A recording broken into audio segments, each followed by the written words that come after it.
Yellowstone National Park is a wonderful park to visit if you ever get a chance. There are a multitude of different animals that are living in this vast ecosystem.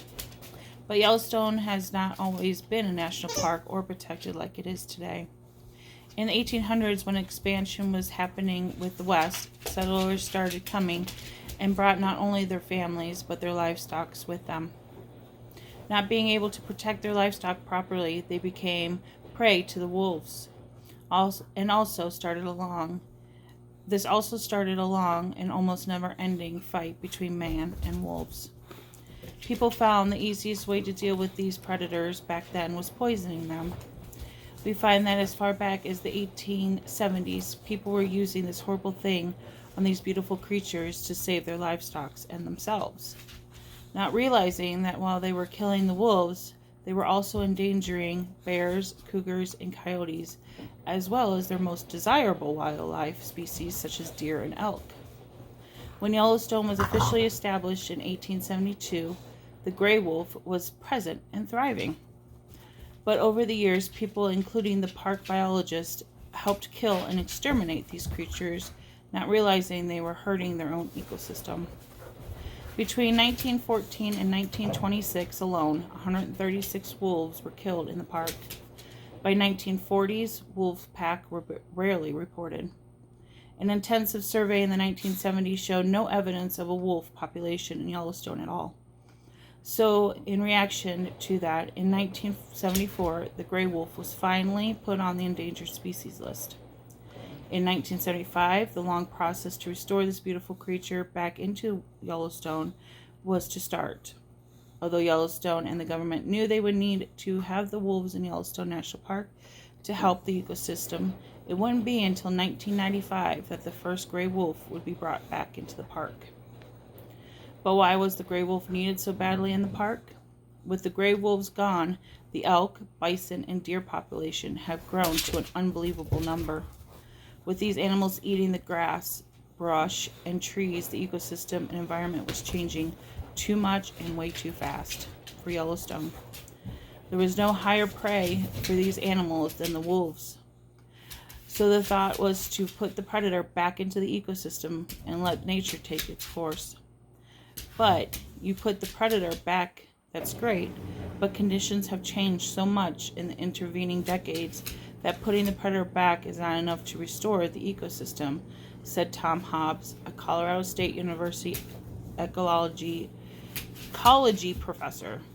There's not a quick fix for mistakes like exterminating apex predators. In 1995 and 1996, 31 gray wolves from Jasper National Park in Alberta, Canada, were relocated into Yellowstone. In 1997, 10 wolves from northwestern Montana were relocated to Yellowstone National Park. Now that the wolves are back in the park, were the outside neighborhoods or people going to be endangered?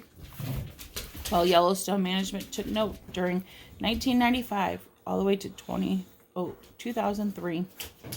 Wolves preyed on livestock outside Yellowstone much less than any of them have ever predicted. 256 sheep and 41 cattle. That was all. That was gone.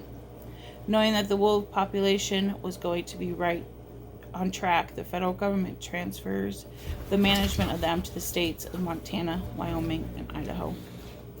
Now that the wolves are back into the great Yellowstone ecosystem and the natural order of things are starting to work their way through, how are things looking? Wolves have preyed primarily on elk, which provide food for other animals, especially the scavenging species. Wolves are also increasingly preying on bison, especially on the winter months. A surprising observation in which some areas showed grizzly bears taking wolf kills almost at will, which then provides an important resource for bears in low food years. Aggression between coyotes and wolves have decreased in wolf territories, which have benefited other smaller predators, rodents, and birds of prey. With the ecosystem finally showing recovery in Yellowstone and the wolves in their habitat, the biological requirements for removing the wolves from the endangered species list have finally been achieved in 2008. With at least 300 wolves in 3 consecutive years, with at least 30 breeding pairs across the recovery area, The U.S. Fish and Wildlife Service approved wolf management plans in Idaho and Montana to delist the wolves. Between 2009 and 2014, the federal government would change state and local management of the wolves to keep them off the endangered species list in Montana, Idaho, and Wyoming. This would take the wolves on and off the list multiple times depending on the state. As of 2011, the wolf population was delisted in Montana and Idaho by Congress. Wyoming still has them listed as endangered. Wolves are now hunted in Montana and Idaho during regulated seasons. The U.S. Fish and Wildlife Service will continue to monitor the delisted wolf population in these states for at least 5 years to make sure that the wolves are maintaining their recovery, but hunting wolves is currently on hold in Wyoming. The future of the wolves in Greater Yellowstone will depend on how the wolves do with livestock and how the outside people and park handle it. Wolves being the dominant species in the park will always affect how availability of elk, deer, and bison, which influences the hunting quota in the park, as well does winter severity and disease.